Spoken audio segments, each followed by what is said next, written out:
বঙ্কিমচন্দ্র চট্টোপাধ্যায়, যাকে প্রায়শই বাংলার ওয়াল্টার স্কট বলা হয়, তার অবদানের স্বীকৃতি দেওয়াও গুরুত্বপূর্ণ। তিনি 1870-এর দশকে বিখ্যাত বন্দে মাতরম রচনা করেছিলেন, যা 1937 সালে জাতীয় সঙ্গীত হিসেবে গৃহীত হয়েছিল। অরবিন্দ ঘোষের দাদু ঋষি রাজনারায়ণ বসুর সাথে বঙ্কিমচন্দ্র জাতীয়তাবাদের একজন কট্টর সমর্থক ছিলেন। ডেপুটি ম্যাজিস্ট্রেট হিসেবে দায়িত্ব পালনকারী বঙ্কিমচন্দ্র তার উপন্যাসগুলিতে কিছু ব্রিটিশ ব্যক্তির অনুভূত অনৈতিকতার সূক্ষ্ম সমালোচনা করেছিলেন। বিদ্যাসাগর এবং আশুতোষ মুখার্জির মতো ব্যক্তিত্বরা সরলা দেবীর প্রস্তাবিত ঘুষির বিনিময়ে ঘুষি ধারণাটিকে সমর্থন করেছিলেন।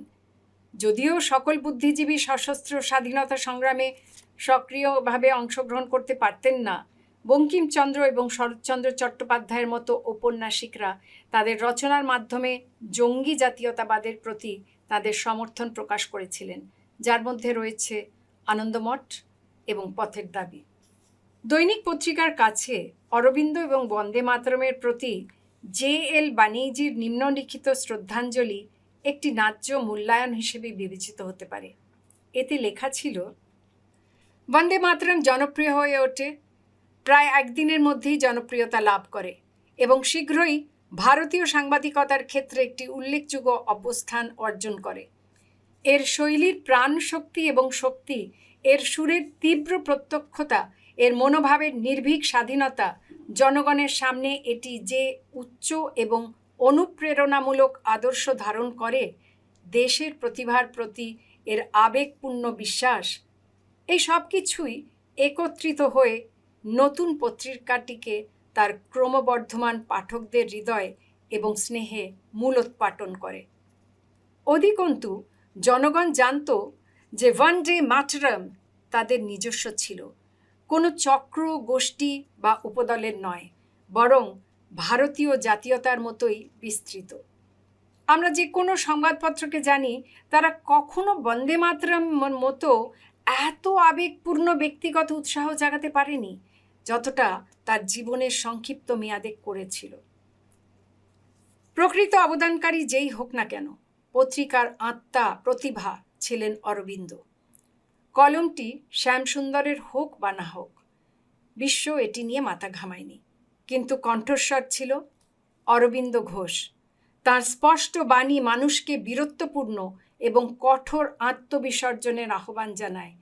তার জাতির উচ্চ ভাগ্যের প্রতি তার অটল বিশ্বাস, জীবন, খ্যাতি, ভাগ্য সব কিছুই মায়ের সেবায় উৎসর্গ করার আবেগপূর্ণ সংকল্প। কারাগারে থাকাকালীন অরবিন্দ গভীর আধ্যাত্মিক রূপান্তরের মধ্য দিয়ে গিয়েছিলেন এবং শান্তি ও প্রশান্তির এক গভীর অনুভূতি অনুভব করেছিলেন, যা এখন তাকে আচ্ছন্ন করে ফেলেছে। তিনি তার স্ত্রী মৃণালিনী দেবীকে পণ্ডিচেরিতে নিয়ে আসার ইচ্ছে করেছিলেন, কিন্তু তা হওয়ার আগেই তিনি অসুস্থ হয়ে মারা যান। মৃণালিনী ভক্তি ও পবিত্রতার জীবনযাপন করেছিলেন, প্রায়শই যোগীর পোশাক পরেছিলেন এবং প্রতিদিন পূজা করতেন। তিনি একজন আদর্শ স্ত্রী হিসেবে তার ভূমিকা অত্যন্ত করুণা ও সদ্গুণের সাথে পালন করেছিলেন।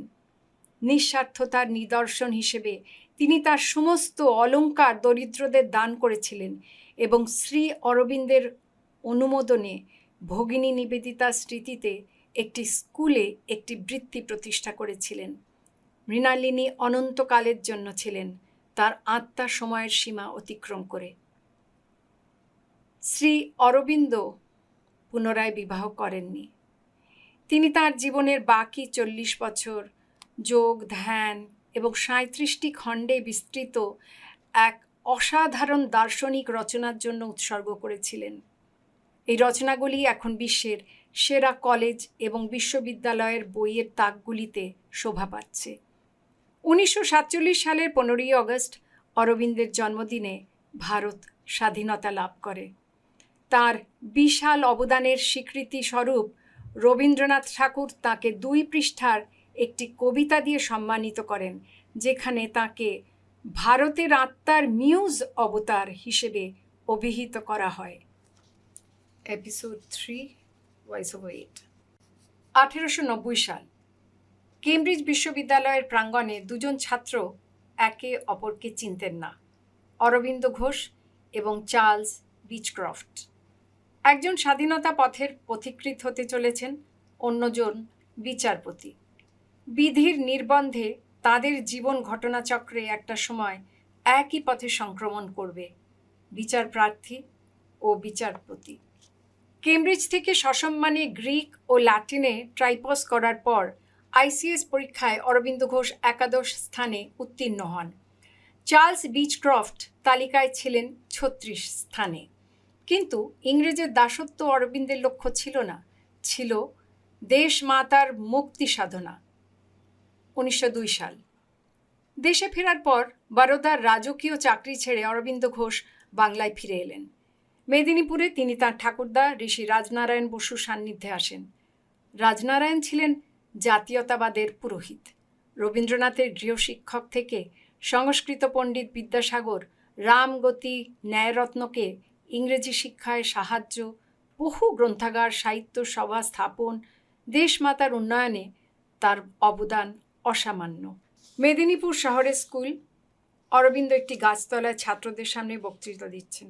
বাংলার গর্বিত ভূমি, যেখানে শাসক শক্তির বিরুদ্ধে দাঁড়িয়ে প্রতিটি বিপ্লবী, প্রতিটি সংগ্রামী জাতির উদ্দেশ্যে বলেছিল, আমরা কখনো নত হব না।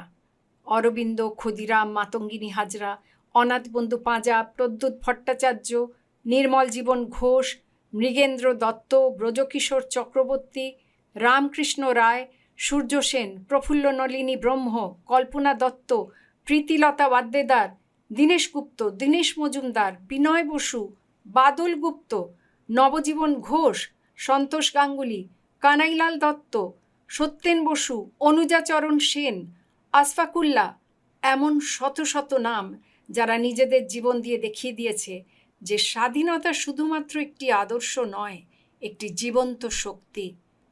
সরলা দেবী, ভগিনী নিবেদিতা, শান্তিসুধা ঘোষ, সুনীতি চৌধুরী, বীণা দাস, কল্যাণী দাস, কমলা দাশগুপ্ত প্রভৃতি প্রেরণাদাত্রী ও বিপ্লব কন্যারা দীর্ঘ সময় দেখিয়েছেন আমাদের ইতিহাস, আত্মত্যাগ, সংগ্রাম।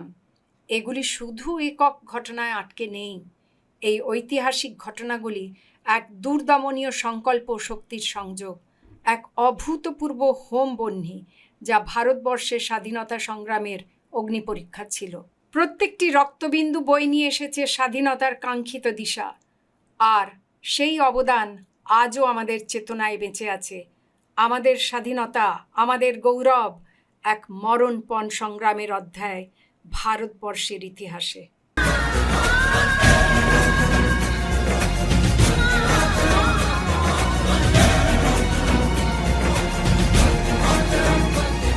एहसास थोड़ा तो जगाए अपने दिलों में हम,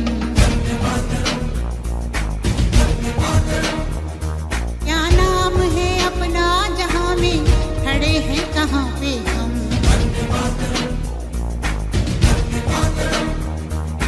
है हमें जाना कहाँ, चले हैं कहाँ पे हम, हमसे पूछे है ये मादरे वतन।